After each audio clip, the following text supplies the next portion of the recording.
The once mighty Richard Langston sat in the cold, grey prison cell, his hands trembling as he clutched a letter. The man who had once owned entire city blocks, commanded private jets, and dined with presidents now wore an orange jumpsuit, awaiting the inevitable. His wealth, his power, everything was gone. His final appeal had been denied. There was nothing left but time, counting down to the moment when he would take his last breath. Richard had never been the kind of man who asked for favours. He had built his empire on ruthless ambition, stepping over anyone who stood in his way, but as the walls of his cell closed in on him, only one thought filled his mind. Not his money, not his possessions, but her. His dog, Bella, a golden retriever he had adopted on a whim years ago, back when she was just a fluffy little pup. He never thought much of her then. She was simply another possession, something expensive and purebred to show off. But now, in his darkest hour, she was the only thing left that truly mattered. And so, Richard made one final request. Before he left this world, he wanted to see Bella one last time. The request was met with skepticism. The warden, the guards, even the reporters covering his case, none of them believed a man like Richard had a shred of real emotion left in him. "'Cause she's all I have left." Against all odds, the request was granted. On the day before his scheduled execution, Richard was led into a small, sterile visitation room. His shackles clanked with each step. The room was empty except for a single chair and the anticipation that filled the air. Then the door opened. A blur of golden fur rushed in, paws skidding across the floor. Bella. She was older now, a little grey around the muzzle, but her eyes still held that same boundless love. The moment she saw him, she didn't hesitate. She leapt onto him, licking his face, whining, pawing at his jumpsuit as if trying to shake him free from the nightmare he was trapped in.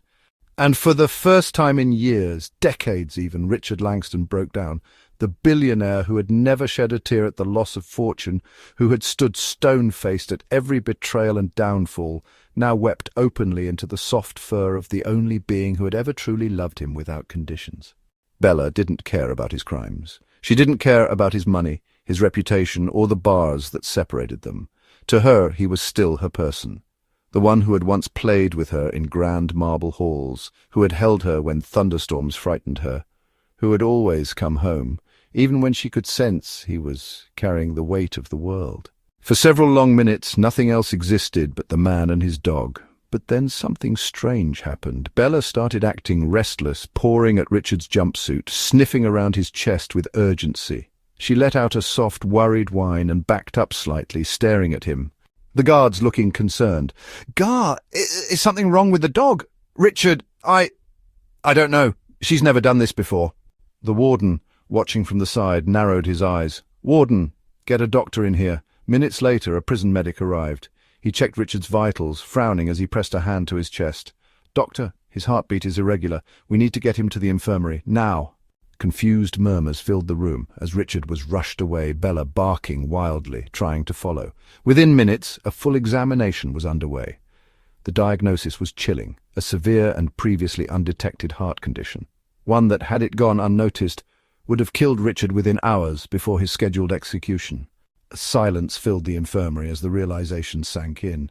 The execution was postponed indefinitely. The law forbade carrying out the sentence on someone in immediate medical distress. Bella had saved his life. Days turned into weeks, and Richard remained under medical supervision. The story spread like wildfire. The once condemned billionaire spared not by a legal technicality, but by the keen instincts of a dog who had loved him unconditionally. Public outcry erupted.